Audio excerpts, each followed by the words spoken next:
Hey everyone, welcome back for part three in this three-part video series on entering marks and assessments into Brightspace.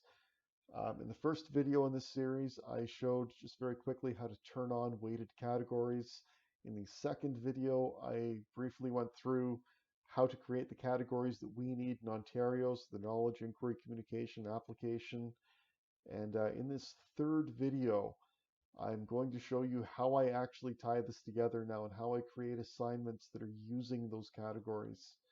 And at the outset, I'm going to just say it, Brightspace does not support this. So this is all a big workaround that I figured out to allow us to mark like this.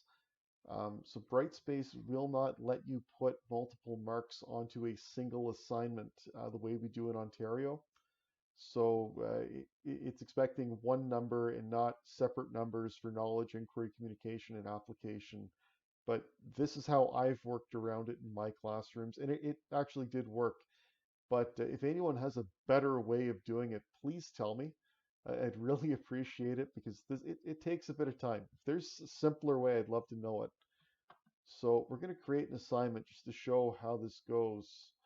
We'll click on New Assignment, and up at the top, I'm just going to give this a pretty standard name, 1.1 Introduction. And here you have an option for score out of. For score out of, what I put in here is the total number of marks on the assignment. So let's pretend that our introductory assignment had 10 marks in knowledge, 10 in inquiry, 10 in communication, 10 in application. 10 plus 10 plus 10 plus 10 is 40. So I'm going to score that out of 40 points. And then I have an option here in grades. There's a drop down. I can choose from grades.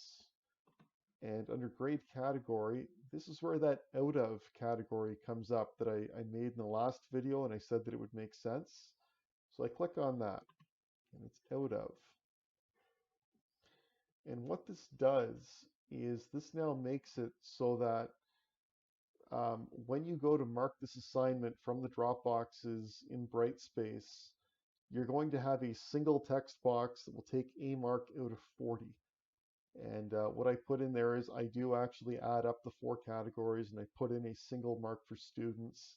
And that mark is entirely cosmetic and it has nothing to do with the student's final grade. It's just there.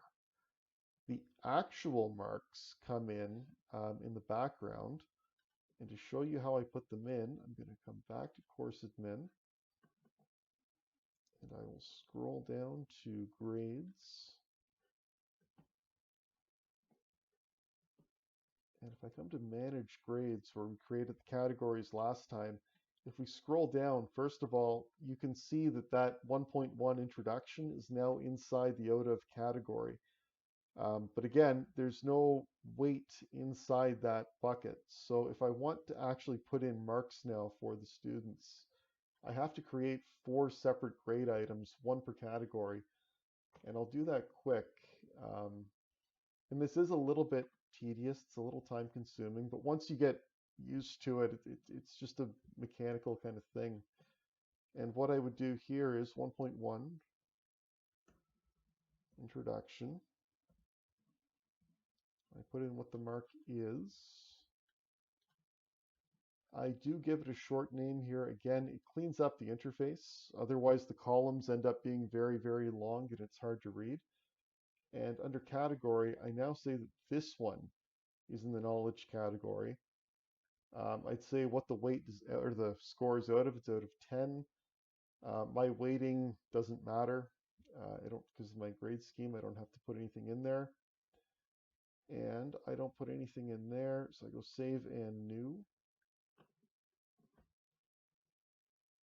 And numeric. And again, cutting and pasting is your friend here.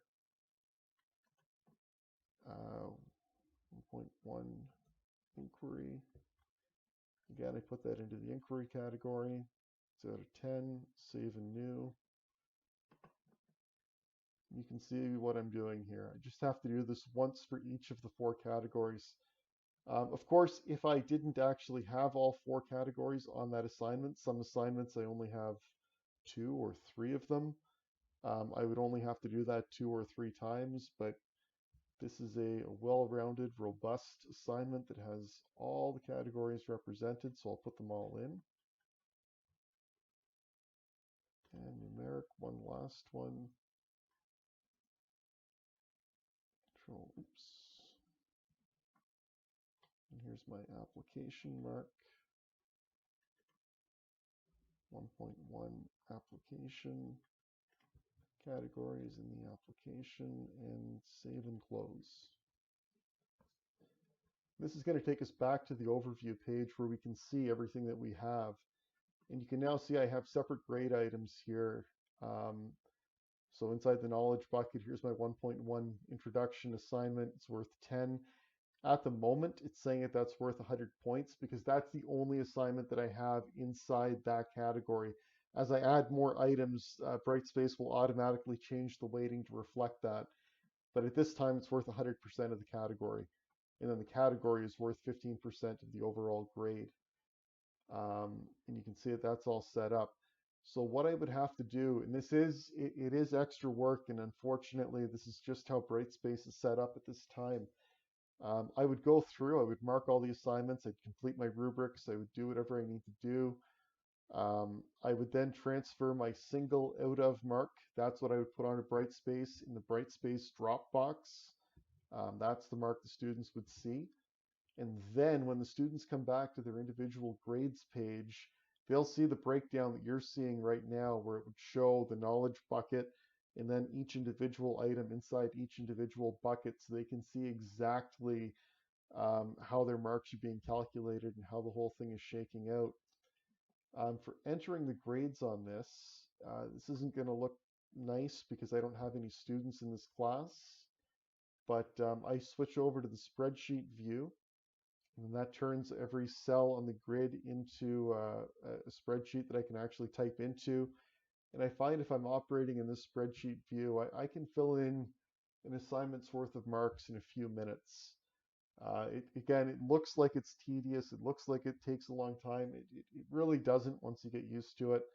It's unfortunate that Brightspace doesn't allow you to do this a little more easily, but life goes on, right? This is a solution. This works.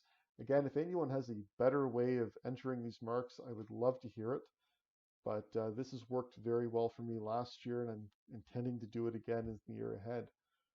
So that's what I have. I'm hoping that by the end of these 3 videos, you will now know how to turn on weighted categories, create the achievement categories, and create grade items that actually reflect those categories for your own classes. If you have any further questions, comments, concerns, queries, feel free to shoot me an email. You can see my name and the spelling is on the page right now, john.toffoli@tdsp.on.ca. Let me know if this is helpful, if you're looking for any additional help or pointers or tricks. I think we're all learning this together, but happy to help in any way I can. All the best to you and have a great year teaching. Have fun.